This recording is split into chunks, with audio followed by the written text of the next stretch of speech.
안녕하세요. 속풀이 짬뽕 알뜰 세트입니다.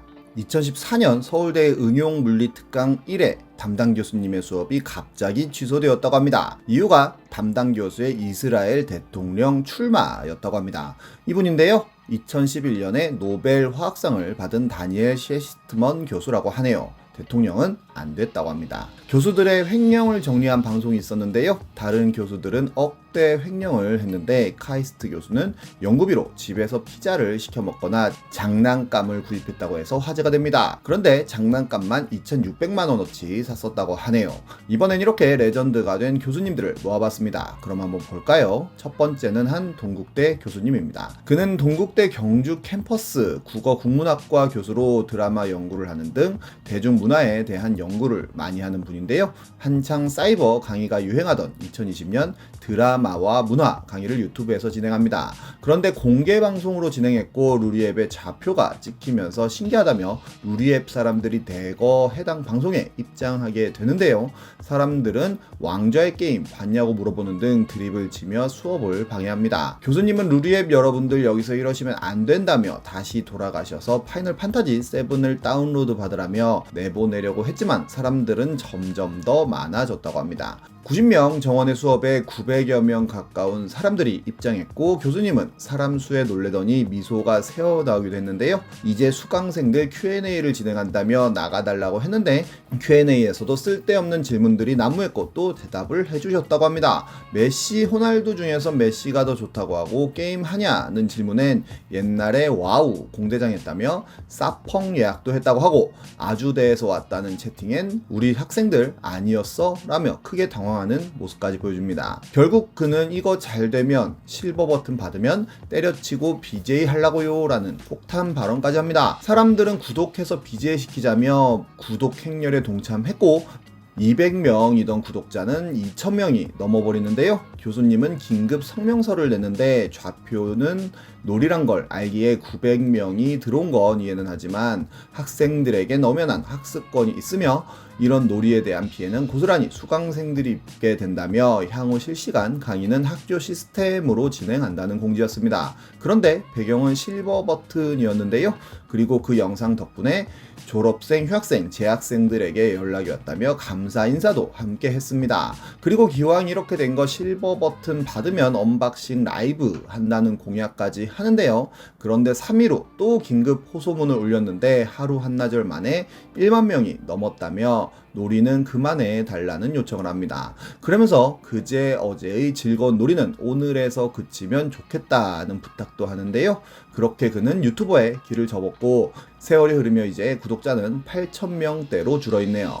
이렇게 사이버 강의로 생긴 일들은 참 많기도 한데요. 어떤 교수님은 강의하다가 잠이 들어 45분간 이러고 있었다고 하기도 하고 어떤 학생은 머리를 자르면서 강의를 들었다고도 하고 어떤 교수님은 별풍을 쏴주니까 굉장히 감동했다고도 합니다. 한 친구는 출석 때 마이크 키는 법을 몰라서 화면에 대고 박수를 쳤다고 하는데 교수님이 못 봐서 옆에 화면에 사람들이 여기입니다 라고 가르쳤다고 합니다. 어떤 교수님은 재생 목록에 걸그룹, 그룹별 섹시했던 노래들이 올라와 있다며 재생 목록 수정하세요 라는 이야기를 들었다고 하네요. 다음은 무함마드 깐수입니다. 무함마드 깐수는 필리핀 국적이었지만 레바논 국적으로 귀화한 후 말레이시아에서 동아시아로의 이슬람 문화 전파사라는 논문을 준비하다가 처음으로 한국에 입국하는데요. 연세대 어학당에서 공부하다가 단국대 대학원에 들어가 사학과 박사가 됩니다. 그리고는 실크로드학의 권위자가 되어 단국대 초빙 교수를 하더니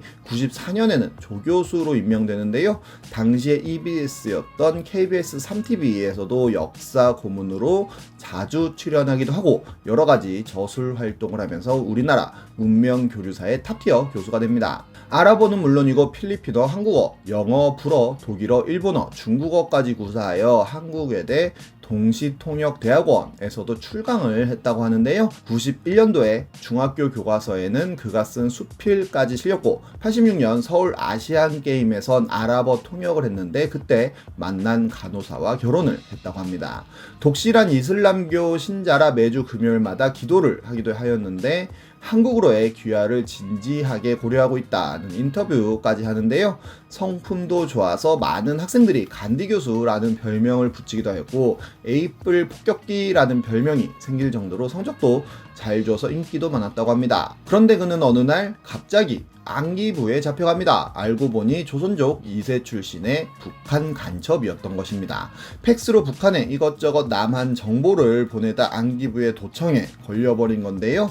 실제로는 영길에서 살던 조선족이었는데 베이징 대학 아랍어과를 수석으로 졸업하고 중국 정부 국비 장학생 1호로 이집트에서 공부하다가 모로코 중국 대사관에서 활동을 하는 등 중국에서의 엘리트 코스를 밟았는데 63년에 갑자기 북한으로 귀화를 했다고 합니다. 북한으로 귀화할 때도 중국에서 엄청 말렸다고 하네요. 그렇게 북한으로 간 그는 평양국제관계대학에서 아랍어과 학과장을 하는 등 교수 생활을 했었는데 아랍 대표단 방북시 김일성의 통역을 하기도 했다고 합니다. 북한에서는 교수들에게도 매주 하루 이틀씩 막노동을 시키는 등 혹사를 시켜서 고생하다가 뛰어난 능력을 눈여겨본 조선노동당에게 픽업당해 5년여간의 간첩 교육 끝에 남한으로 내려왔다고 합니다. 연세대와 땅에서 한국어를 배운 것도 전혀 필요 없었지만 위장 때문에 배운 것이었고 7개 국어를 할 수 있다고 했었지만 이것도 거짓말이었는데 사실은 총 12개의 언어를 할 수 있었다고 합니다. 처음엔 사형을 선고받았다가 그가 북한에 보낸 군사 정보가 딱히 쓸데없는 정보들만 있었다는 판단을 해 12년형으로 감형했다고 하는데요. 실제로 그는 연구하느라 너무 바빠서 신문 기사 같은 걸 정보라고 보냈다고 하네요. 심지어 함께 살았던 아내도 그가 간첩일 거라고는 1도 생각 못했다고 하는데 무슬림들의 생활 방식 코스프레를 철저하게 했고 잠꼬대마저도 아랍어로 하는 등 누가 봐도 아랍 사람이었기 때문이라고 합니다. 이 코스형과 이국적인 외모에 모두가 아랍 사람이라고 생각했지만 그냥 조선족이었던 것입니다. 그리고 96년엔 전향서를 제출하였고 2000년에 광복절 특사로 출소한 후 2003년엔 학계로 돌아옵니다. 지금은 정수일이라는 이름으로 한국문명교류소를 설립해 아랍 연구와 유라시아 관련 책을 쓰면서 활동 중이라고 하네요. 말 그대로 미친 스펙의 천재 교수가 아닌가 싶은데 영화로 만들어도 재밌을 것 같습니다. 다음은 갑질 교수입니다. 대학원은 석박사를 따는 학문을 공부하기 위해 들어가는 곳인데요. 석박사를 따기 위해서는 지도교수의 지도 편달이 매우 중요하기에 교수의 갑질도 묵묵히 참아야 하는 경우가 있다고도 합니다. 그런 갑질에 참다 폭발해 싸제 폭탄을 만든 대학원생을 예전 영상에서 소개시켜 드리기도 했었는데요.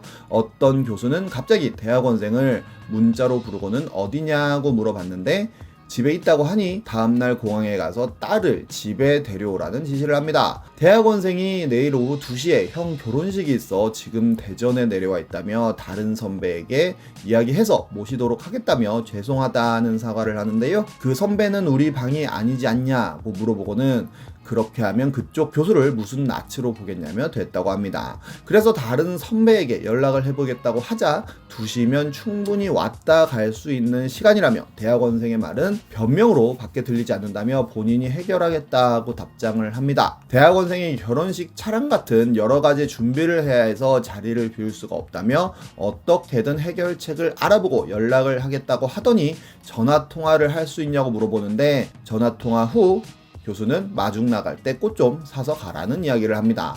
그러자 대학원생은 다시 한번 사과를 올린다며 일이 급하여 생각을 짧게 하였다면서 꽃과 함께 공항에 마중 나간다고 하면서 결국 마무리가 됩니다. 심지어 석사 취득 후에도 연락을 하는 교수가 있다고 하는데요. 걔들 입엔 나 노예 아닌데 라는 글이 올라옵니다. 이미 석사 따고 졸업했음에도 불구하고 지도교수도 아닌 교수가 어떤 계산을 하는 분석 방법과 산출 방법이 어떻게 되는지 자세히 설명하고 그림으로 제시해 화요일까지 보내달라는 부탁 아닌 부탁을 했다고 합니다. 본인이 당연히 할 거라고 생각해서 보낸 게 너무 열받는다고 하는데요. 결국 이 캡처는 여러 인터넷 뉴스에까지 나오는 상황이 되었고 해당 글은 결국 삭제되고 맙니다. 대학원생 안에서도 이과 대학원생보다 문과 대학원 대학원생은 더욱더 약자 취급을 받는다고 하는데요. 어떤 분은 국문과 석사를 하고 있다며 글을 남겼는데 학원 강사 알바하면서 돈 벌고 독서실 다니면서 졸업 논문을 썼다고 합니다.